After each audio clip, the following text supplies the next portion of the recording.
ರಾತ್ರಿ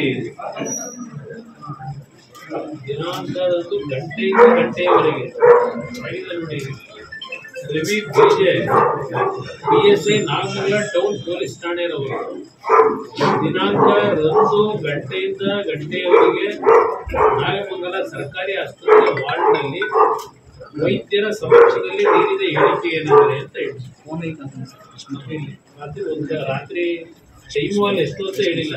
ಇಲ್ಲಿ FIR contents ಅಲ್ಲೆಲ್ಲ 1:30 ಅಂತ ಹೇಳಿದ್ದಾರೆ. ಇಲ್ಲಿ ಇವರು ಏನಿದ್ದಾರೆ, ಇವರ ಹೇಳಿಕೆ ಪ್ರಕಾರನೇ ಬದರಿಕೊಪ್ಪ ಗ್ರಾಮದ ಗಜಪುಡೆ ಯುವಕರ ಸಂಘ ಏನಿದೆ ಗಣೇಶ್ ಮೂರ್ತಿಯನ್ನ ವಿಸರ್ಜನೆ ಮಾಡತಕ್ಕಂಥದ್ದಕ್ಕೆ 11/9/24 ಚರ್ಚೆ ಮಾಡಿ ಮೊದಲೇ ಪೊಲೀಸ್ನವ್ರಿಗೂ ಗೊತ್ತಿದೆ, ಪೊಲೀಸ್ ಇಲಾಖೆ ಗಮನಿಗೆ ತಂದು ಪೊಲೀಸ್ ಇಲಾಖೆ ಅನುಮತಿ ಕೊಟ್ಟೆ ವಿಸರ್ಜನೆಗೆ ಕಾಲಾವಕಾಶ ಕೊಟ್ಟಿದೆ. ಕಳೆದ ವರ್ಷವೂ ಸಹ ಒಂದು ಸಣ್ಣ ಪುಟ್ಟ ಮೈನರ್ ಇನ್ಸಿಡೆಂಟ್ಗಳಾಯ್ತು ಅಂತಕ್ಕಂಥದ್ದು ಮಾಧ್ಯಮದಲ್ಲಿ ಈ ಘಟನೆ ನಡೆದ ನಂತರ ಹೇಳಿದ್ದೇನೆ, ಪೊಲೀಸ್ ಇಲಾಖೆಯವರು ಹೇಳಿದ್ದಾರೆ. ಇಂಥ ಒಂದು ಪರಿಸ್ಥಿತಿಯಲ್ಲಿ ಮೆರವಣಿಗೆ ಪ್ರಾರಂಭ ಮಾಡಿದೆ. ಏನು ಪಟ್ಟಣದಲ್ಲಿ ಪ್ರವೇಶ ಮಾಡಿ ಬಂದಂತ ಸಂದರ್ಭದಲ್ಲಿ ಪಟ್ಟಣದಲ್ಲಿ ಇರ್ತಕ್ಕಂಥ ಮತ್ತೊಂದು ಸಮಾಜದ ಪ್ರಾರ್ಥನಾ ಮಂದಿರದ ಮುಂದೆ ಇವರು ನಿಂತು ಡಿಜೆ ಸೆಟ್ ಅನ್ನ ಇದು ಇಲ್ಲಿ ಅಂತಲ್ಲ ಎಲ್ಲ ಕಡೆನೂ ಹಾಕ್ತಾರೆ, ಪರ್ಮಿಷನ್ ಕೊಟ್ಟಿದ್ದಾರೆ ಇವರೇ ಪೊಲೀಸ್ ಇಲಾಖೆ. ಮೆರವಣಿಗೆಯಲ್ಲಿ ಬರಬೇಕಾದ್ರೆ ಒಂದೊಂದು ಕೋಮ್ನವರು ಒಂದೊಂದು ರೀತಿಯಲ್ಲಿ ಅವರವರ ದೇವರ ಮೇಲೆ ನಂಬಿಕೆ ಇಟ್ಟಿರ್ತಕ್ಕಂಥದ್ದು, ಅವರು ಘೋಷಣೆ ಕೂಗ್ತಕ್ಕಂಥದ್ದು ನಮ್ಮ ದೇಶದಲ್ಲಿ ನಡ್ಕೊಂಡ್ ಬಂದಿರ್ತಕ್ಕಂಥದ್ದು. ಇದು ಇಲ್ಲಿ ನಾನು ಯಾತಕ್ಕೆ ಹೇಳ್ತಾ ಇದ್ದೇನೆ, ಈ ರೀತಿಯ ಒಂದು ಘೋಷಣೆಗಳು ಕೂಗ್ತಕ್ಕಂಥದ್ದು ಒಂದೊಂದು ಬಾರಿ ಘರ್ಷಣೆಗೆ ಎಡೆ ಮಾಡಿಕೊಡ್ತಕ್ಕಂಥದ್ದೇನಿದೆ. ರಾಜ್ಯದಲ್ಲಿ ಕೆಲವು 2-3 ಜಿಲ್ಲೆಗಳು ಹೊರತುಪಡಿಸಿ ಗಣೇಶನ ವಿಸರ್ಜನೆ ಮಾಡತಕ್ಕಂಥ ಸಂದರ್ಭದಲ್ಲಿ ಒಂದು ಸಮಾಜ, ನಮ್ಮ ಸಮಾಜಗಳು ಮತ್ತು ಮತ್ತೊಂದು ಸಮಾಜ ಏನಿದೆ ಆ ಸಮಾಜದವರು ಅವರು ಮಾಡ್ತಕ್ಕಂಥ ಕಾರ್ಯಕ್ರಮದಲ್ಲಿ ಎಲ್ಲ ರೀತಿಯ ಸಾಮರಸ್ಯದಲ್ಲಿ ಈ ರಾಜ್ಯದಲ್ಲಿ ಒಂದು ಹೊಂದಾಣಿಕೆಯಿಂದ ಹೋಗ್ತಕ್ಕಂಥ ರಾಜ್ಯ ಇದೆ. ಪ್ರಮುಖವಾಗಿ ನನ್ನ ಅಭಿಪ್ರಾಯ ಅದು ಇತ್ತೀಚೆಗೆ ಏನಾಗಿದೆ, ಒಂದೊಂದು ಪಕ್ಷಗಳು ಒಂದೊಂದು ಸಮಾಜವನ್ನು ಓಲೈಸ್ಕೊಳ್ಳಿಕ್ಕೆ ಅವರುಗಳ ಮೇಲೆ ಪ್ರಭಾವ ಬೀರಲಿಕ್ಕೇನು ಇತ್ತೀಚೆಗೆ ಬಹಳ ದೊಡ್ಡ ಮಟ್ಟದಲ್ಲಿ ಒಂದು ರೀತಿಯ ದ್ವೇಷದ ರಾಜಕಾರಣವನ್ನ ಮನಸ್ಸಿನಲ್ಲಿ ಬಿತ್ತರಿಸ್ತಕ್ಕಂಥದ್ದು ನಡೀತಾ ಇರೋದು ನೋಡ್ತಾ ಇದ್ದೇನೆ. ನಾನು ಕಾಂಗ್ರೆಸ್ ನಾಯಕರಿಗೆ ಬಹಳ ಸ್ಪಷ್ಟವಾಗಿ ಹೇಳ್ತೇನೆ, ವೈಯಕ್ತಿಕವಾಗಿ ನನ್ನ ವಿಷಯದಲ್ಲಿ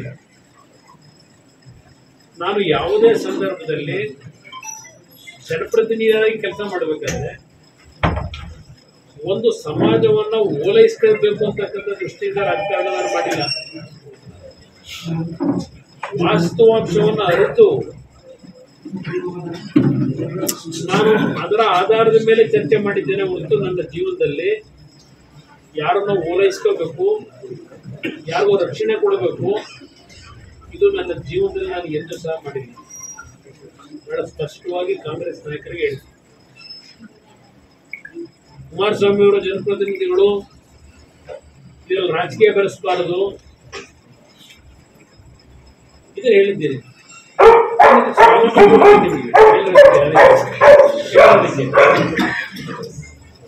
ಆದರೆ ನೀವುಗಳು ಏನ್ ಮಾಡ್ತಾ ಇದ್ದೀರಿ, ನಿಮ್ಮ ನಡವಳಿಕೆಗಳು ಏನಿದೆ, ಇವತ್ತು ಯಾವ ಹಳೆ ಕರ್ನಾಟಕ, ಅದು ಮೈಸೂರು ಇರಲಿ, ಹಾಸನ ಇರಲಿ, ಮಂಡ್ಯ ಇರಲಿ, ತುಮಕೂರು ಇರಲಿ, ಬೆಂಗಳೂರು ಗ್ರಾಮಾಂತರ ಇರಲಿ, ರಾಮನಗರ ಇರಲಿ, ಕೋಲಾರ ಇರಲಿ, ಚಿಕ್ಕಬಳ್ಳಾಪುರ ಇರಲಿ, ಈ ಭಾಗದಲ್ಲಿ ಎರಡೂ ಸಮಾಜಗಳು ಹಲವಾರು ವರ್ಷಗಳಿಂದ ನೆಮ್ಮದಿಯಿಂದ ಸೌಹಾರ್ದ ಬದುಕ್ತಾ ಇರ್ತಕ್ಕಂಥದ್ದಿಲ್ಲ. ನಾನು ಕಾಂಗ್ರೆಸ್ಗೂ ಹೇಳ್ತೀನಿ, ಬೇರೆಯವ್ರಿಗೂ ಹೇಳ್ತೇನೆ, ಈ ಭಾಗದ ಜನತೆಯ ದುಡಿಮೆ ಏನಿದೆ, ಅವ್ರ ಬದುಕೇನಿದೆ, ಆ ಬದುಕಿನ ಜೊತೆಯಲ್ಲಿ ನಿಮ್ಮ ರಾಜಕೀಯದ ಒಂದು ಸಂಘಟನೆಗೋಸ್ಕರವಾಗಿ ಆ ಬದುಕನ್ನ ಛಿದ್ರಗೊಳಿಸಬೇಡಿ ಅಂತಕ್ಕಂಥದ್ದನ್ನು ಹೇಳಲಿಕ್ಕೆ ಬಯಸ್ತೀನಿ. ನೆನ್ನೆ ದಿನ ಕೆಲವು ಎರಡು ಸಮಾಜದ ಹೆಣ್ಮಕ್ಳು ಮಾಧ್ಯಮದ ಸ್ನೇಹಿತರ ಮುಂದೆ ಅವ್ರ ನೋವನ್ನು ಹೇಳ್ಕೊತಾ ಇದ್ರು. ನಾವೆಲ್ಲ ಒಟ್ಟಾಗಿ ಇದ್ದಂತ ಹೇಳ್ತಾ ಇದ್ವಿ, ಚೆನ್ನಾಗಿ ಬದುಕ್ತಾ ಇದ್ವು, ಇವತ್ತು ಈ ತರ ಒಂದು ಘಟನೆ ನಡೆದೋಯ್ತು ಅಂತ. ಇಲ್ಲಿ ನಮ್ಮ ಗೃಹ ಸಚಿವರು ಹೇಳ್ತಾರೆ ಇದೊಂದು ಸಣ್ಣ ವಿಷಯ, ಇದನ್ನ ಏನು ಅಂತ ಮಹತ್ವ ಕೊಡಬೇಕಾಗಿಲ್ಲ ನಾವು. ಅವ್ರು ಹೇಳ್ತಾ ಇದ್ದಾರೆ ಆಕಸ್ಮಿಕವಾದಂತ ಒಂದು ಘಟನೆ ಇದು ಅಂತ. ನಾನು ಪರಮೇಶ್ವರ್ ಅವ್ರಿಗೆ ಹೇಳ್ತೇನೆ, ಈ ರೀತಿಯ ಹೇಳಿಕೆ ಕೊಡ್ತಕ್ಕಂಥ ಮುಖಾಂತರ ನಿಮ್ಮ ಗೃಹ ಇಲಾಖೆ ಇವತ್ತು ಯಾವ ಸಂದೇಶವನ್ನ ನಾಡಿನ ಜನತೆಗೆ ನೀವು ಕೊಡ್ಲಿಕ್ಕೆ ಹೊರಟಿದ್ದೀರಿ? ನಿಮ್ಮ ಪೊಲೀಸ್ ಕಂಪ್ಲೇಂಟ್ ನಿಮ್ಮ ಅಧಿಕಾರಿ ಕೊಟ್ಕೊಳ್ಳೋನಲ್ಲ ಯಾರು, ಇದನ್ನ ನೋಡಿ ನೀವಿಲ್ಲಿ ಪರ್ಮಿಷನ್ ಕೊಟ್ಟವ್ರು ನೀವೇ. ಮೆರವಣಿಗೆ ಬಂದ ಮೇಲೆ ಅವರಿಗೆ ರಕ್ಷಣೆ ಕೊಡಬೇಕಾದಂಥದ್ದು ನಿಮ್ಮ ಜವಾಬ್ದಾರಿ. ಇದು ಆಕಸ್ಮಿಕ ಅಂತಕ್ಕಂಥದ್ದನ್ನು ಹೇಳ್ತಾ ಇದ್ದೀರಿ. ಇಲ್ಲಿ ಯಾವೊಂದು ಮತ್ತೊಂದು ಸಮಾಜದ ಪ್ರಾರ್ಥನಾ ಮಂದಿರದ ಮುಂದೆ ಬಂದಾಗ ಆಯ್ತು, ನಮ್ಮ ಗಣೇಶನ ಉತ್ಸವ ಮಾಡ್ಕೊಂಡ್ ಬಂದಂಥವ್ರು ಅವ್ರ ಸ್ಲೋಗನ್ ಕುರಿತು ಒಂದು ಭಾಗ, ಮತ್ತೊಂದು ಭಾಗದಲ್ಲಿ ಇನ್ನೊಂದು ಸಮಾಜ ಅವರ ದೇವರನ್ನ ಘೋಷಣೆ ಮಾಡಿರ್ತಕ್ಕಂಥದ್ದು ಮತ್ತೊಂದು ಭಾಗ. ಆದ್ರೆ ಆ ಒಂದು ವಾತಾವರಣ ನಿರ್ಮಾಣ ಆದ ತಕ್ಷಣ ನೀವು ಎಷ್ಟು ಜನ ಪೊಲೀಸರಲ್ಲಿದ್ದೀರಿ ಮೆರವಣಿಗೆಯಲ್ಲಿ? ಡೆಪ್ಯುಟೇಷನ್ ಎಷ್ಟು ಜನ ಇಟ್ಟಿದ್ದೀರಿ? ನಿಮ್ಮ ಪೊಲೀಸ್ ಸರ್ಕಲ್ ಇನ್ಸ್ಪೆಕ್ಟರ್ ಎಲ್ಲಿದ್ದ? ಡಿವೈಎಸ್ಪಿ ಎಲ್ಲಿದ್ದ? ಇಂಥ ಒಂದು ಸೂಕ್ಷ್ಮ ಅಂತ ಮೆರವಣಿಗೆ ಇದ್ದಾಗ ನೀವು ತಕ್ಷಣ ಕ್ರಮ ತಗೊಂಡಿದ್ರೆ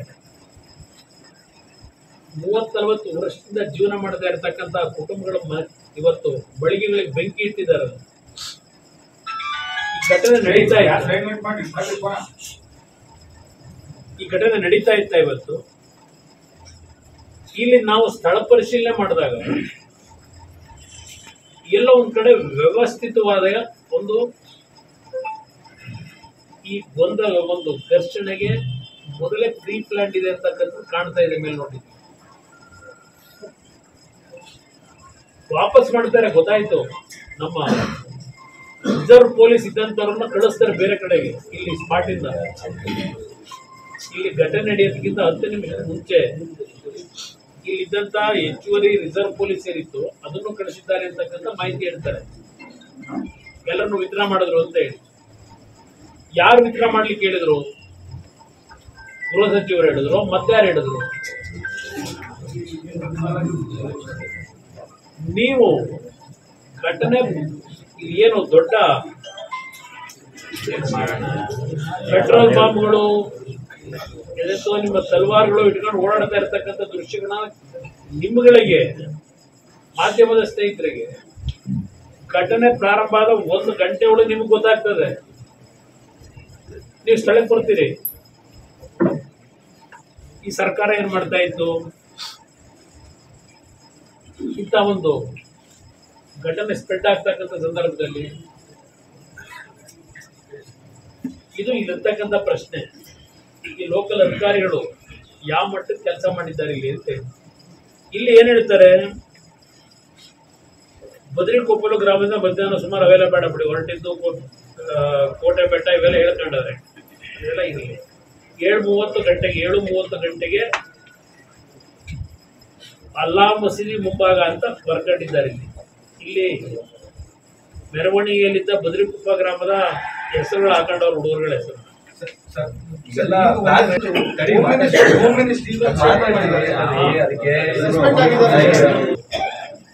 ಪೊಲೀಸ್ ಯಾಕೆ ಹಾಕೊಳ್ಳಿಲ್ಲ? ಇದಕ್ಕೆ ಕಾರಣ ಇಲ್ವಾ? ಇಲ್ಲಿ ಹಲವಾರು ಹೆಸರುಗಳನ್ನು ಭದ್ರಪ್ಪ ಕಂಪ್ಲೇಂಟ್ ಅಲ್ಲಿ ಮತ್ತೆ ಅವ್ರ ಜೊತೆ ಇನ್ನೊಂದು 150 ಜನ ಪಟಾಕಿ ಸಿಡಿಸ್ಕೊಂಡು ಡ್ಯಾನ್ಸ್ ಮಾಡ್ಕೊಂಡು ಜೈ ಶ್ರೀರಾಮ್ ಹೆಸರು ಹೇಳ್ಕೊಂಡು ಹೋಗ್ತಿದ್ರು ಅಂತೆ. 10 ನಿಮಿಷಗಳ ಕಾಲ ಅಲ್ಲಿಯೇ ಡ್ಯಾನ್ಸ್ ಮಾಡ್ತಿದ್ರು ಅಂತ ಹೇಳಿ ಬರ್ಕೊಂಡು 10 ನಿಮಿಷ ಡ್ಯಾನ್ಸ್ ಮಾಡೋದಕ್ಕೆ ಬಿಟ್ಟವ್ರು ಯಾರು? ನೀವೇನ್ ಮಾಡ್ತಾ ಇದ್ರಿ? ಪೊಲೀಸ್ ಇಲಾಖೆ ಏನ್ ಮಾಡ್ತಾ ಇದ್ದಲ್ಲಿ? ತಕ್ಷಣ ಎರಡೂ ಸಮಾಜದವ್ರನ್ನ ಹೆಚ್ಚುವರಿ ಪೊಲೀಸ್ ಇದ್ದಿದ್ರೆ ಕಂಟ್ರೋಲ್ ತರಕ್ ಸಾಧ್ಯ ಇರಲಿಲ್ವಾ ನಿಮಗೆ? ಇದಾಗಿ ಆಡಳಿತ ಇಲ್ಲಿ ಇದಾದ ಮೇಲೆ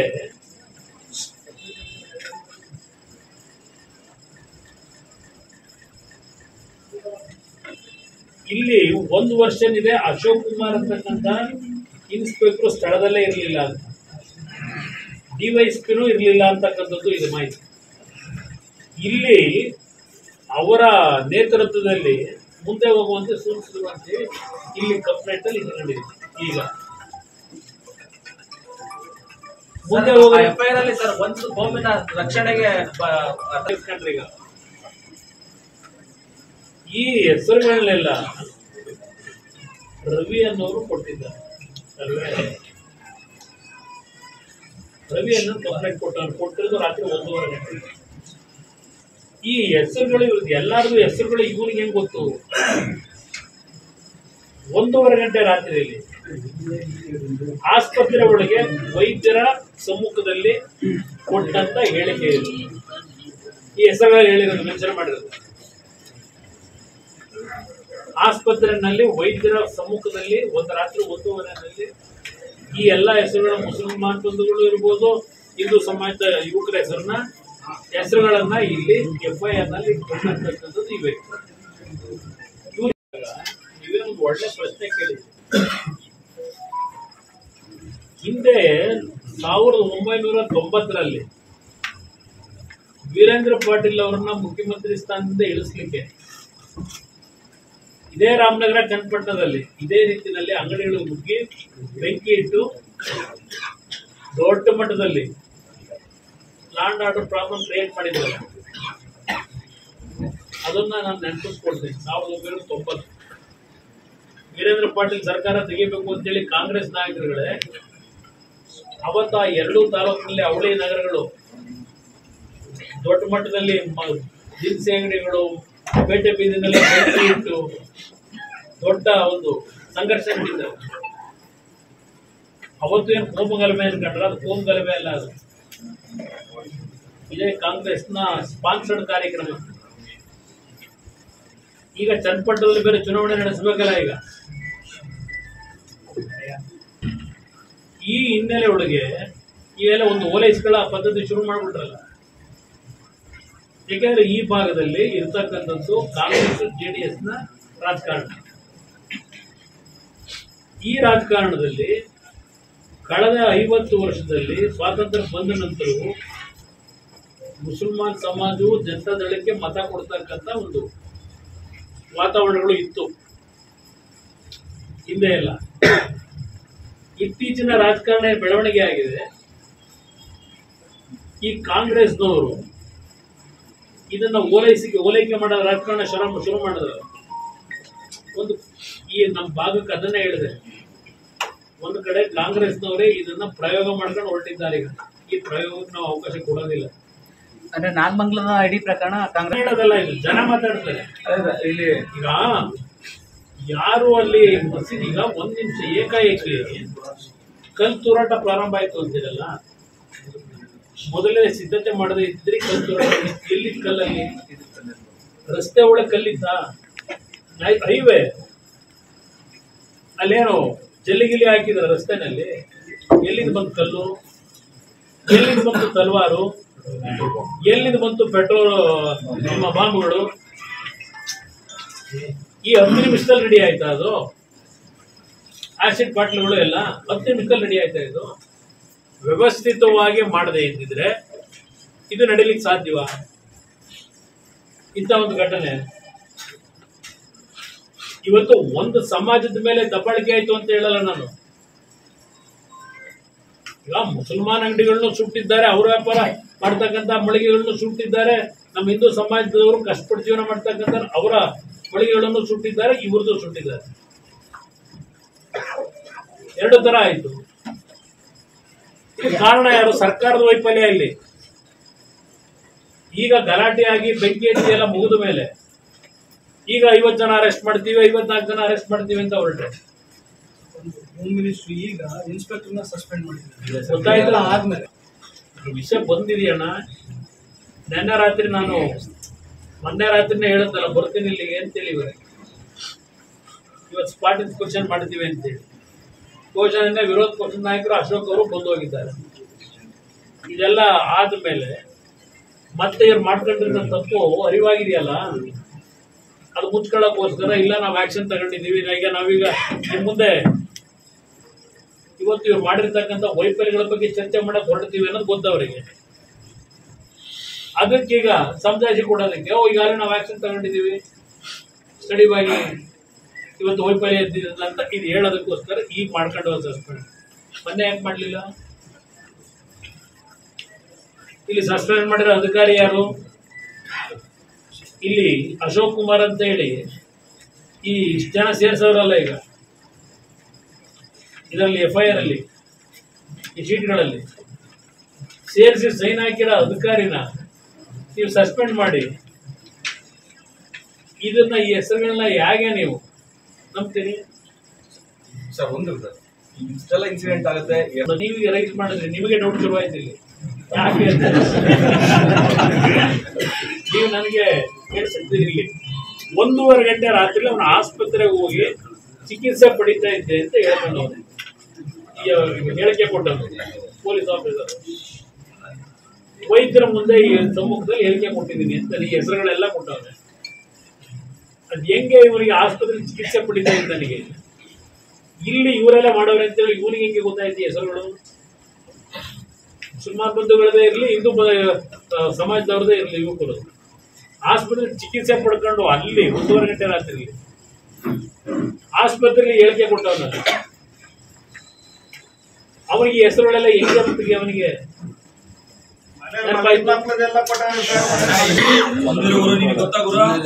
ಮೊನ್ನೆ ರಾತ್ರಿ ಘಟನೆ ನಡೀತಾ ಇತ್ತು.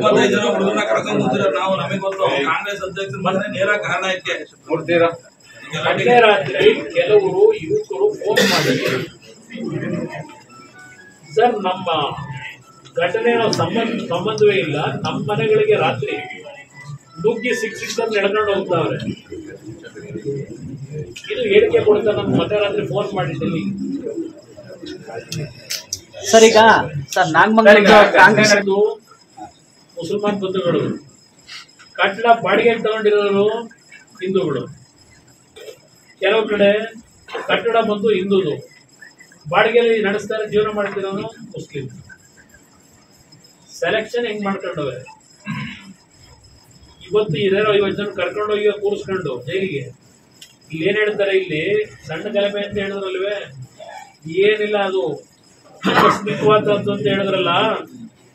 ಇಲ್ಲಿ ಏನ್ ಹೇಳ್ತಾರೆ? ಇಲ್ಲಿ ಕಂಪ್ಲೇಂಟ್ ಅಲ್ಲಿ ಇಲ್ಲಿ ನೋಡಿ, ಇಲ್ಲಿ ನಾನು ಮತ್ತು ನಮ್ಮ ಇಲಾಖಾ ಸಿಬ್ಬಂದಿಯವರು ಎರಡೂ ಕೋಮಿನವರಿಗೆ ಸಮಾಧಾನ ಮಾಡುತ್ತಿದ್ದಾಗ ಎರಡೂ ಕೋಮಿನವರು ಪರಸ್ಪರ ಕೈ ಮಿಲಾಯಿಸುವುದರಿಂದ ಘರ್ಷಣೆ ಉಂಟಾಗಿ ಎರಡೂ ಕೋಮಿನವರು ಪರಸ್ಪರ ಕಲ್ಲು ತೂರಾಟ ನಡೆಸಿದರು. ನಂತರ ನಾವು ಪರಸ್ಪರ ಪ್ರಚೋದನಾತ್ಮಕ ಘೋಷಣೆ ಕೂಗಲು ಶುರು ಮಾಡಿದರು. ಎಲ್ಲಿತ್ತು ಇವೆಲ್ಲ? ದೊಡ್ಡ ಇದು ಕಬ್ಬಿಣದ ಪೈಪ್ಗಳು ಇವೆಲ್ಲ ಎಲ್ಲಿದ್ದು?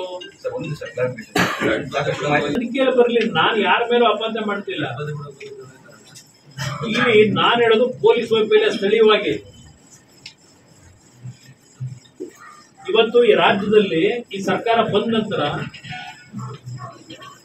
ಇಲಾಖಾ ಅಧಿಕಾರಿಗಳನ್ನ ಯಾವ ಮಟ್ಟಕ್ಕೆ ಇವತ್ತು ಪರಿಣಾಮಕಾರಿಯಾಗಿ ಕೆಲಸ ಮಾಡಲಿಕ್ಕೆ ನೀವು ಬಿಟ್ಟಿದ್ದೀರಿ. ನೀವು ಪ್ರತಿಯೊಂದಕ್ಕೂ ರಾಜಕೀಯ ವಿರೋಧಿಗಳನ್ನ ಹತ್ತಿಕ್ಲಿಕ್ಕೆ ಬೇಕಾದಂತ ರೀತಿಯಲ್ಲಿ ಅಧಿಕಾರಿಗಳನ್ನ ಪಾಪ ಯೂಸ್ ಮಾಡ್ತೀರಿ. ಈ ಅಮಾಯಕ ಇಲ್ಲಿ ನೋಡಿ, ಇಲ್ಲಿ ಯಾವುದೋ ಒಂದು ಹಣ್ಣಿನ ಅಂಗಡಿ ಇಟ್ಕೊಂಡು ಇಂಥ ಒಂದು ದೇವರು ಕೊಟ್ಟಿರ್ತಕ್ಕಂಥ ಒಂದು ಇದರಲ್ಲಿ ಕಷ್ಟಪಟ್ಟು ಗೌರವಯುತವಾಗಿ ಬದುಕ್ತಕ್ಕಂಥ ಇಂಥ ಒಬ್ಬ ವ್ಯಕ್ತಿಗೆ ಮತ್ತೆ ಈಗ ನೋಡಿದ್ರೆ ಸಣ್ಣ ಮಗುಗಂಡ ಕಾಣ್ತಾ ಅವರಿಗೆ 19 ವರ್ಷ ಒಬ್ಬ ಕಷ್ಟಪಟ್ಟು ಹಣ್ಣಿನ ವ್ಯಾಪಾರ ಮಾಡ್ಕೊಂಡು ಜೀವನ ಮಾಡ್ತಕ್ಕಂಥ ಅವ್ರ ಹಣ್ಣಿನ ಅಂಗಡಿ ಒಳಗೆ ನುಗ್ಗಿ ಈ ಪರಿಸ್ಥಿತಿ ತಂದಿಟ್ಟಿದಾರಲ್ಲ, ಇದಕ್ಕೆ ಯಾರು ಹೊಣೆ? ಪರಮೇಶ್ವರ್ ಅವರೇ, ಇಲ್ಲಿ ನೀವೇ ಹೇಳ್ತಾ ಇದ್ರಿ ನಿಮ್ಮ ಅಧಿಕಾರಿಗಳು ಕೋಮು ಗಲಿಯನ್ನು ಉಂಟು ಮಾಡುವ ಉದ್ದೇಶದಿಂದ ಅಂತ ಹೇಳ್ತೀರಿ. ಇಲ್ಲಿ ಹೇಳ್ತಾರೆ ನಿಮ್ಮ ಅಧಿಕಾರಿಗಳು ಮತ್ತೆ ನಮ್ಮನ್ನ ಕೊಲೆ ಮಾಡಕ್ಕೆ ಬಂದ್ಬಿಟ್ಟಿದ್ರು ಅಂತ ಹೇಳ್ತಾರೆ. ಇಲ್ಲಿ ಪೊಲೀಸ್ ಅಧಿಕಾರಿಗಳು ಪೊಲೀಸ್ ಅಧಿಕಾರಿಗಳನ್ನ ಕೊಲೆ ಮಾಡ್ಲಿಕ್ಕೆ ಬಂದಿದ್ರು ಅಂತಕ್ಕಂಥ ಕಂಪ್ಲೇಂಟ್ ಅಲ್ಲಿ ಸೇರಿಸ್ಕೊಂಡವ್ರು. ಇಲ್ಲಿ ಇದನ್ನ ಬಹಳ ಸಣ್ಣ ಮಟ್ಟದಲ್ಲಿ ತಗೋತೀರಾ? ಮುಖ್ಯಮಂತ್ರಿಗೂ ಕೇಳಲಿಕ್ಕೆ ಬಯಸ್ತೀನಿ, ಏನ್ ಆಡಳಿತ ಅಂತ ಕರೀತೀರ ನೀವು? ಇದು ಪೊಲೀಸ್ ಅಧಿಕಾರಿಗಳನ್ನ ಕೊಲೆ ಮಾಡ್ಲಿಕ್ಕೆ ಸಂಚು ಮಾಡ್ಬಂದ್ರು ಅಂತ ಹೇಳಿ ನೀವು ಸೇರಿಸಿದಿರಲಿಲ್ಲ ಇಲ್ಲಿ. ಈಗ ಪೊಲೀಸ್ ಅಧಿಕಾರಿಗಳಿಗೆ ನೀವು ರಕ್ಷಣೆ ಕೊಡಕ್ಕಾಗದಿಲ್ಲ ನಿಮ್ಮ ಇಂಥ ದರಿದ್ರ ಸರ್ಕಾರ. ಜನಸಾಮಾನ್ಯರ ಪರಿಸ್ಥಿತಿ ಏನಾಗಬೇಕು ಈ ರಾಜ್ಯದಲ್ಲಿ? ಒಬ್ಬರು ಹೇಳ್ತಾರೆ 1.5 ಕೋಟಿ ಬಟ್ಟೆ ಸುಟ್ಟೋಗಿದೆ ಅಂಗಡಿದು ಅಂತಾರೆ.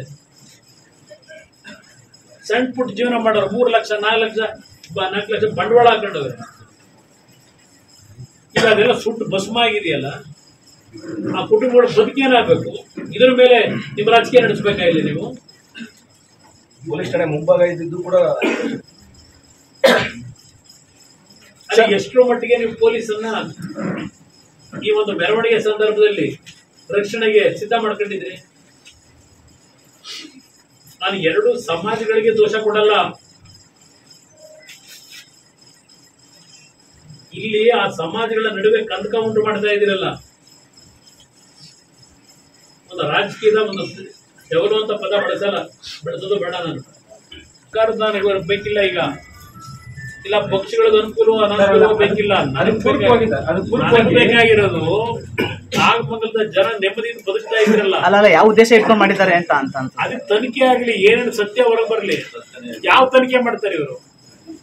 SIT ತನಿಖೆ ನೋಡಿಲ್ವಾ ನಾನು? ಯಾವ್ದೋ ನಿಮ್ಮ ವಾಲ್ಮೀಕಿ ಅಭಿವೃದ್ಧಿ ನಿಗಮದ್ದು SIT ತನಿಖೆ.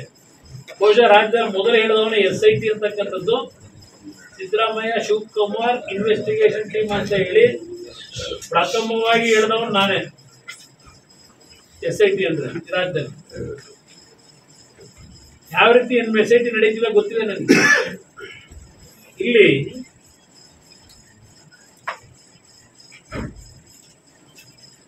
ಏನ್ ಹೇಳ್ತಾ ಇದ್ದೀರಿ? 100-150 ಜನ ಅಂತ ಹೇಳ್ತೀರಿ. 150 ಜನದ್ದು ಗುಂಪನ್ನ ಕಂಟ್ರೋಲ್ ಮಾಡಕ್ ಆಗದೆ ಇದ್ದ ಮೇಲೆ ಯಾವ ಆಡಳಿತ ನಡೆಸ್ತಾ ಇದ್ದೀರಿ ನೀವು?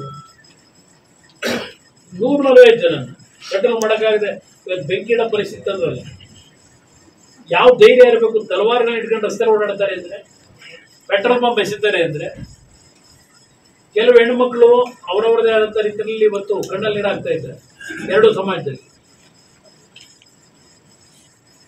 ಇದಕ್ಕೆ ನೀವು ಆಡಳಿತ ನಡೆಸಬೇಕಾ? ಇದಕ್ಕೆ ನಿಮ್ಮ 136 ಸೀಟ್ ಕೊಟ್ಟವ್ರ ಈ ಕೆಲಸ ಮಾಡಿ ಅಂತ ಹೇಳಿ.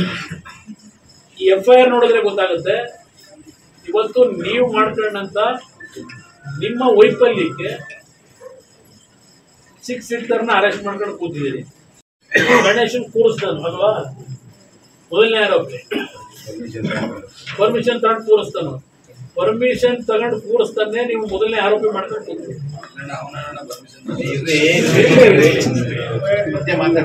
FIR ಮೊದಲನೇ ಆರೋಪಿ ಅವನೇ. ಅದಕ್ಕೆ ಹೇಳ್ತಾ ಇದ್ದೀನಿ, ನಾನು ಕಿರಣ್ ಅಂತ ಯಾರು ಕೊಟ್ಟಿರ್ಬೇಕಲ್ವಾ? ಇದು ಯಾತಿಗೆ ನಾನು ಹೇಳ್ತಾ ಇದ್ದೀನಿ ಅಂದ್ರೆ, ಇಲ್ಲಿ ನಾನು ಇವತ್ತು ಬಂದಂಥದ್ದು ರಾಜಕೀಯ ಮಾಡ್ಲಿಕ್ಕಲ್ಲ. 2 ಸಮಾಜದ ಬಂಧುಗಳಿಗೆ ಬರೀ ನಾಗಮಂಗಲ ಕೇಳೋದಷ್ಟೇ ಅಲ್ಲ, ನಾನು ಮಾಧ್ಯಮದ ಸ್ನೇಹಿತರ ಮುಖಾಂತರ ಇಡೀ ರಾಜ್ಯದ ಜನತೆಗೆ ನಾನು ಮನವಿ ಮಾಡ್ತೇನೆ. ಇಡೀ ರಾಜ್ಯದ ಜನತೆಗೆ ಇವತ್ತು 2 ತರ ವರ್ಗವನ್ನು ನಾನು ಕಾಣ್ತಾ ಇದ್ದೇನೆ. ಕೇಂದ್ರದಲ್ಲಿ ಮಂತ್ರಿ ಆಗಿದ್ದೇನೆ. ಇವತ್ತು ದೇಶ ಯಾವೊಂದು ಪ್ರಗತಿಯತ್ತ ಹೋಗ್ತಾ ಇದೆ ಅದು ಒಂದು ಭಾಗ ಕಾಣ್ತಾ ಇದ್ದೇನೆ ಕೇಂದ್ರದ ಮಂತ್ರಿಯಾಗಿ. ಇನ್ನೊಂದು ವರ್ಗ ಪ್ರತಿದಿನದ ಜೀವನಕ್ಕೆ ಯಾವೊಂದು ಶ್ರಮ ಆಗ್ತಾ ಇದ್ದಾರೆ ಆ ವರ್ಗವನ್ನು ನೋಡ್ತಾ ಇದ್ದೇನೆ. ಈ ಹಿನ್ನೆಲೆಯಲ್ಲಿ ಮನವಿ ಮಾಡೋದು ನಾನು ಇಡೀ ರಾಜ್ಯದ ನನ್ನ ಜನತೆಗೆ, ದಯವಿಟ್ಟು ಇಂಥ ಒಂದು ಕೋಮ ಸಂಘರ್ಷಗಳು ಅಂತಕ್ಕಂಥದ್ದು ಎರಡು ಗುಂಪುಗಳ ನಡುವೆ ಏನೋ ಒಂದು ಎರಡು ಸಮಾಜಗಳ ನಡುವೆ ಇವತ್ತು ಒಂದು ಕಂದಕ ಸೃಷ್ಟಿ ಮಾಡ್ತಾ ಇದ್ದಾರೆ. ಇದಕ್ಕೆ ಯಾವುದೇ ಕಾರಣಕ್ಕೂ ಎರಡೂ ಸಮಾಜಕ್ಕೂ ಹೇಳ್ತೇನೆ, ನಮ್ಮ ರಾಜ್ಯ ಸರ್ವ ಜನಾಂಗದ ಶಾಂತಿಯ ತೋಟ. ಅವತ್ತು ಹೇಳಿದ್ದೇನೆ, ಇವತ್ತು ಹೇಳ್ತೇನೆ, ಅನ್ಯಾಯ ಮಾಡ್ಕೊಬೇಡಿ, ಮುಗ್ಧರನ್ನ ಬಲಿ ತಗೊಳ್ಳೋದು ಬೇಡ. ಇವತ್ತು ಅರೆಸ್ಟ್ ಮಾಡಿದಿರಲ್ಲ 54 ಜನ ಇವತ್ತು ಅರೆಸ್ಟ್ ಮಾಡಿ ಜೈಲಿಗೆ ಕಳಿಸಿದ್ದೀರಿ. ಎಷ್ಟು ದಿವಸ ಆಗ್ಬೋದು ಇನ್ನು ಅವ್ರು ಹೊರಗೆ ಬರೋದೀಗ?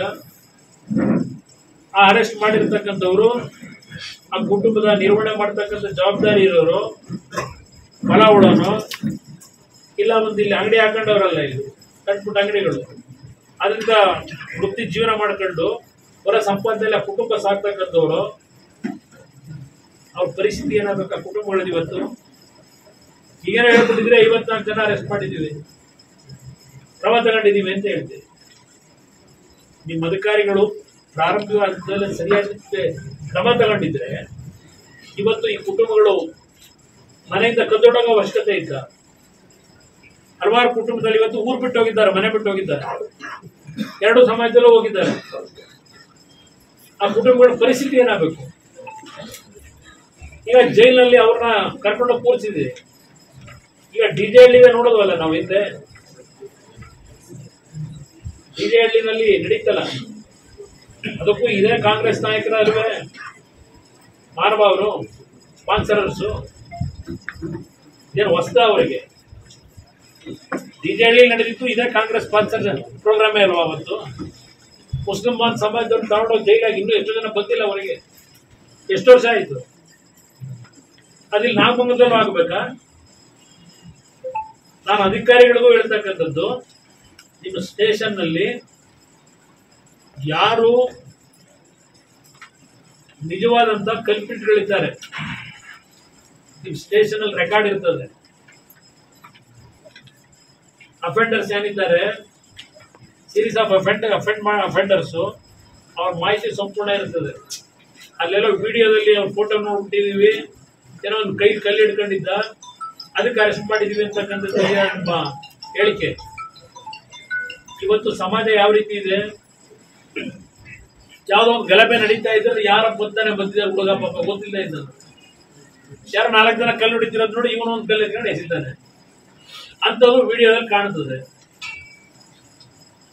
ನನಗೆ ಆಗಿರೋ ಎಕ್ಸ್ಪೀರಿಯನ್ಸ್ ಹೇಳ್ತೇನೆ, ಏನ್ ಮಾಡ್ತಾರೆ ಇವೆಲ್ಲ ಅಂತೇಳಿ. ಇವತ್ತು ರಾಜಕಾರಣ ಆಕ್ರೋಶದಲ್ಲಿ ಅವ್ರು ಮಾಡಬೇಕು ಅಂತ ಉದ್ದೇಶದಲ್ಲೂ ಮಾಡಿರಲ್ಲ, ಯಾರೋ 4 ಜನ ಮಾಡ್ತಾರಲ್ಲ, ಅದ್ರ ಮೇಲೆ ಇವರು ಪ್ರೇರೇಪಣೆ ಆಯ್ತಾರೆ. ಸರ್ ಎಫ್ಐಆರ್ ಸಂಬಂಧಪಟ್ಟಂಗೆ ಸರ್ ಅದು ಪೂರ್ವಕವಾಗಿ ಸರ್ ಎಫ್ಐಆರ್ ಅಲ್ಲಿ ಖಾಲಿ ಇಲ್ಲ ಅಂತಾರೆ ಕೆಲವರು. ಈಗಾಗಲೇ ಮುಖ್ಯಮಂತ್ರಿ ಆಗಬೇಕು ಅಂತ 8 ಜನ ಕ್ಯೂನಲ್ಲಿ ಇದ್ದಾರೆ, ಅದರಲ್ಲಿ ಯಾರ್ಯಾರು ಏನೇನು ಮಾಡ್ತಾರೋ ಯಾರಿಗೂ ಗೊತ್ತು. ಅದಕ್ಕೆಲ್ಲ ಹೊರಗಡೆ ಸಂಖ್ಯೆ ಅವ್ರು ಅಂದ್ರೆ ಗಲಾಟೆ ಆಯ್ತು ಇಲ್ಲಿ. ಪೂರ್ವ ಕಾಂಗ್ರೆಸ್ದವರೇ ಕೆಲಸ ಮಾಡ್ತಾ ಇದ್ದಾರೆ. ಇದನ್ನ ಸಮಯ ಈಗ ನೋಡಿ, ಇಲ್ಲೇನೋ ಒಂದು ಸ್ಲಿಪ್ ಕೊಟ್ಟರೆ 15ನೇ ವಾರ್ಡ್ನಲ್ಲಿ ನಮ್ಮ ಪುರಸಭೆ ಯಾರೋ ಒಬ್ರು ಶಂಕರ್ಲಿಗೆ ಹೊರತ ಅವರೇ ನಮ್ಮ ಸ್ನೇಹಿತರು ಯೋಗೇಶ್, ಅವ್ರನ್ನ ಬಂಧಿಸಬೇಕು ಅಂತ ಹೇಳಿ ಎಸ್ಪಿಗೆ ಯಾರು ಫೋನ್ ಮಾಡಿ ಯಾರು ಪ್ರೆಜರ್ ಇದೆ ಇದಕ್ಕೆ ತಿಳಿ ಕಳಿಸೋರಿಗೆ ಈ ಘಟನೆ ಹಿನ್ನೆಲೆಯಲ್ಲಿ ಅರೆಸ್ಟ್ ಮಾಡಿ ಅಂತ ಹೇಳಿ ಪ್ರೆಜರ್ ಆಗ್ತಾವ್ರೆ ಅಂತೆ. ಸರ್ ಯಾರಿದ್ದಾರೆ ಸರ್ ಇದರಿಂದ? ಅಲ್ಲ, ಅದಕ್ಕೆ ನಾನು ಹೇಳೋದು ಈ ತರ ವ್ಯವಸ್ಥಿತವಾದ ಸಂಚೇತ ಅಲ್ಲ ಸರ್, ಒಂದ್ ಕಡೆ ಕೋಮು ಗಲಭೆ ಸೃಷ್ಟಿ ಮಾಡುವಂಥದ್ದು, ಒಂದ್ ಕಡೆ ಸರ್ಕಾರವನ್ನ ಪೊಲೀಸ್ ಇಂಟೆಲಿಜೆನ್ಸ್ ಇರುವ ಪೊಲೀಸ್ ಇಲಾಖೆಯಲ್ಲಿ ಇವತ್ತು ಈ ಗಲಾಟೆ ಈ ತರ ನನ್ನ ಮನೆ ಆಗಿದೆ, ಅವ್ರಿಗೆ ಗೊತ್ತಿಲ್ವ? ಅವರಿಗೆ ಇತರ ಇದ್ರ ರೀತಿ ಆಗಿದೆ, ಸಣ್ಣ ಘಟನೆ ಅವತ್ತು ಮುಂದಾಗದ ಕ್ರಮ ಯಾರು ತಗೋಬೇಕಿಲ್ಲ. ಕಳೆದ ಒಂದು 10 ದಿನದಲ್ಲಿ 4-5 ಘಟನೆಗಳು ಕರ್ನಾಟಕದಲ್ಲಿ, ಕೇವಲ ನಾಗಮಂಗಲ ಮಾತ್ರ ಅಲ್ಲ, ಕಲಬುರಗಿಯಲ್ಲಿ ಒಂದು ಇನ್ಸಿಡೆಂಟ್ ಆಗುತ್ತೆ. ಚಿಕ್ಕಮಗಳೂರಿಗೆ ಎರಡು ಜನತೆಗೂ ಮನವಿ ಮಾಡ್ತಾ ಇದ್ದೇನೆ. ಅದಕ್ಕೋಸ್ಕರ ನಿಮ್ಮ ಬದುಕೇನಿದೆ, ಬದುಕಿನ ಕಡೆ ನಿಮ್ಮ ಶ್ರಮ ಇರಬೇಕು. ಯಾರೋ ನಿಮ್ಮ ದಾರಿ ತಪ್ಪಿಸ್ತಕ್ಕಂಥದ್ದು ಇದೆಯಲ್ಲ, ಅದಕ್ಕೆ ಬಲಿಯಾಗಬೇಡಿ. ಕೈ ಜೋಡಿಸಿ ಮನವಿ ಮಾಡ್ತಾನೆ. ಇಲ್ಲಿ ಬಂದಿರತಕ್ಕಂಥದ್ದು ಯಾರೋ ಇಕ್ಕಟ್ಟಿಗೆ ಸಿಗಿಸಬೇಕು, ರಾಜಕೀಯ ಮಾಡಬೇಕು ಅನ್ನೋದಕ್ಕೋಸ್ಕರ ಬಂದಿಲ್ಲ ಹೇಳ್ತಾ ಇಲ್ಲ. ಈ FIR ಕಾಪಿ ನೋಡಿದ್ಮೇಲೆ ಅವರು ಯಾವ ರೀತಿ ಬಾಲಿಶವಾಗಿ ನಡ್ಕೊಂಡಿದ್ದಾರೆ ಈ ಸರ್ಕಾರ, ಇಷ್ಟಂತ ಘಟನೆ ನಡೆದ ಮೇಲೂ ಅವ್ರು ಹಾಕಿರೋ FIR ಕಾಪಿ ಮೇಲೆ ನಾನು ಮಾತಾಡ್ತಾ ಇದ್ದೀನಿ. ನಾನು ಯಾವುದು ಊಹೆ ಮಾಡ್ಕೊಂಡು ಮಾತಾಡ್ತಾ ಇಲ್ಲ. ಪೊಲೀಸ್ ಇಲಾಖೆ ಅಧಿಕಾರಿಗಳು ಪೊಲೀಸ್ನವ್ರನ್ನ ಕೊಲೆ ಮಾಡಕ್ ಬಂದಿದ್ರು ಅಂತೇಳಿ ಇಲ್ಲಿ FIR ಬರೀತಾರೆ ಇದ್ದಾರೆ. ಹಾಗಿದ್ರೆ ಮೊದಲು ನಿಮ್ಗಾಗಿರೋ ಮಾಹಿತಿ ಇತ್ತು ಅಂತ ಆಯ್ತಲ್ಲ, ಅದನ್ನ ಹೇಳ್ಬೋದಲ್ವಾ ಸರ್? ಕೊಲೆ ಮಾಡಕ್ ಬಂದಿದ್ರು ಅಂತ ಹೇಳಿದ್ರೆ ಯಾರು ಮಾಡಕ್ ಬಂದಿದ್ರು ಏನು ಅಂತ ಅದನ್ನ ತೋರಿಸ್ಬೋದು ತಾನೆ. ಅದಕ್ಕೆ ಹೇಳ್ತಾ ಇದ್ದೀನಮ್ಮ. ಅದೇ ಸರ್ ಹೇಳಿದಾರೆ ಅವ್ರು 108 ನಾನು ಹೆಸರು ಹೇಳ್ತೀನಿ ನೋಡಿ, ದಿವಾಕರ್ ಆಂಜನಮೂರ್ತಿ ಬಂದು ಪತ್ರಿಕೊಬ್ರು ಟೌನ್ ಅಂತ ಅಡ್ರೆಸ್ ಹಾಕಿದ್ದಾರೆ. ಎಲ್ಲಿಗೆ ಹೋಗ್ಬೇಕು ರಾಜ್ಯ? ಈಗ ಹೆಣ್ಣು ಮಗಳು ಹೇಳ್ತಾ ಇಲ್ವಾ ಇಲ್ಲಿ ಊರು ಯಾವುದು, ಅಡ್ರೆಸ್ ಯಾವುದು? ಅದಕ್ಕೆ ಹೇಳಿದೆ ಇಲ್ಲಿ 1:30 ಗಂಟೆ ರಾತ್ರಿ ಇವ್ರು ಯಾರೋ ರವಿ ಪಾಪ ತ್ರಿಕಾಲದ ನಾನೇ 1:30 ಗಂಟೆ ರಾತ್ರಿ ಆಸ್ಪತ್ರೆ ಕೂತ್ಕೊಂಡು ಈ ಹೆಸರುಗಳು ಕೊಡ್ತಾನೆ ಇದ್ರು. ತ್ರಿಕಾಲದ ನಾನೇನೇ ಇರ್ಬೇಕಲ್ಲ.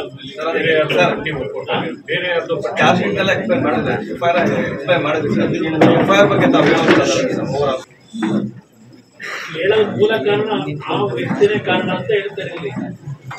ಆ ವ್ಯಕ್ತಿ ಸರಿಯಾಗಿ ನಡ್ಕೊಂಡಿದ್ರೆ ಹೇಳೋದಲ್ಲ. ಸುರೇಶ್ ಗೌಡ್ರು ನಮ್ಮ ರಿಸರ್ವ್ ಪೊಲೀಸ್ ಇದ್ದಾರೆ 40-45 ಜನ ಸ್ಪಾಟ್ ಅಲ್ಲಿ, ಅವ್ರನ್ನ ಬೇರೆ ಕಡೆ ಕಳಿಸಿದ್ರಿ 15 ನಿಮಿಷದ ಮುಂಚೆ.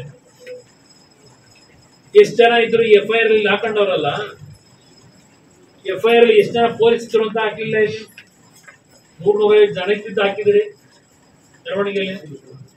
ಪೊಲೀಸ್ ಎಷ್ಟು ಜನ ಬಂದೋಬಸ್ತ್ ಕೊಟ್ಟಿದ್ದು ಅಂತ ಏನಾದ್ರು ಹಾಕಿದಿರಾ ಇಲ್ಲಿ? ಇದು ಯಾರು ಸುಮ್ಮನೆ ಇರಿ ಒಂದು ನಿಮಿಷ.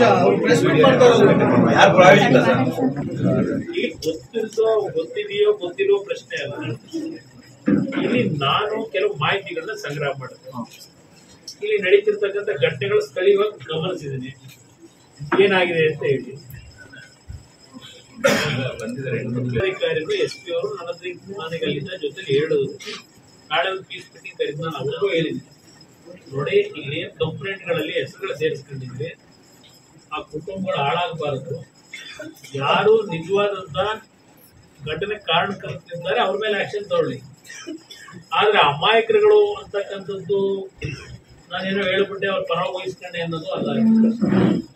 ನನಗೆ ಯಾವುದೇ ಕಾರಣಕ್ಕೂ ಇಂಥ ಒಂದು ಘಟನೆಯಲ್ಲಿ ಸರ್ಕಾರದ ವೈಫಲ್ಯದಲ್ಲಿ ಅವರ ವೈಫಲ್ಯ ಮುಚ್ಕೊಳ್ಳಿಕ್ಕೆ ಸಿಕ್ತರದ ಹೆಸರನ್ನ ಹಾಕೊಂಡು ಇದನ್ನೇ ಬಳಸ್ಕೊಂಡು ರಾಜಕೀಯವಾಗಿ ಇವತ್ತು ಆಡಳಿತ ಪಕ್ಷದಲ್ಲಿ ಇರ್ತಕ್ಕಂಥ ಅಧಿಕಾರದಲ್ಲಿ ಇರ್ತಕ್ಕಂಥವ್ರು ಅವ್ರ ವಿರೋಧಿಗಳನ್ನ ಇವತ್ತು ಸಪ್ರೆಸ್ ಮಾಡಲಿಕ್ಕೆ ಈ ಹೆಸರುಗಳನ್ನ ನಾವು ಸೇರಿಸಿ ಅಂತ ಹೇಳಿ ಕೆಲಸ ಮಾಮೂಲಿ ನಡೀತಾ ಇದೆ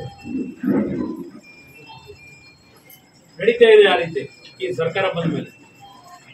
ಆದ್ರಿಂದ ಇದಕ್ಕೆ ಆಸ್ಪದ ಕೊಡಬೇಡಿ. ನಾನು ಇದನ್ನ ಅದು ನಮ್ಮ ಜಿಲ್ಲೆಯಲ್ಲಿ ಈ ರೀತಿಯ ಒಂದು ವಾತಾವರಣ ಏನಿದೆ ಇದನ್ನ ನಾನು ಲಘುವಾಗಿ ಪರಿಗಣಿಸ್ತೀನಿ ಅಂತ ತಿಳ್ಕೊಬೇಡಿ.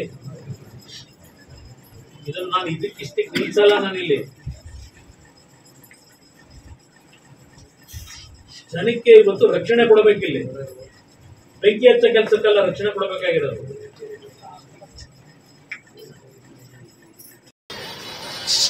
ಸರ್ ಮುಂದೆ ಬನ್ನಿ ಸರ್ ಮುಂದೆ ಬನ್ನಿ ಸರ್ ಮುಂದೆ ಬನ್ನಿ. ಹಲೋ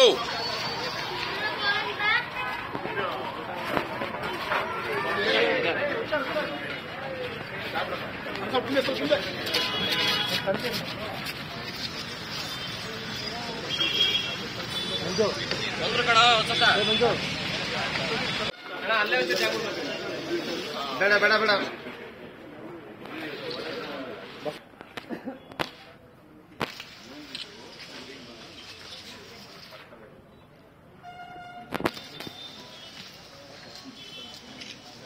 ಒಂದೇ ಫೋಟೋ ಸರಿಯಾಗಿ ಕಡೆ ಸಿಗೋದು ಅನಿಸ್ತದೆ.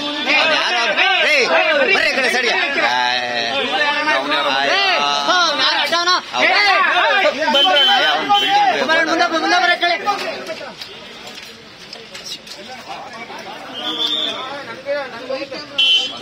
ಮುಂದೆ ಬಂದ್ರಣ ಸ್ವಲ್ಪ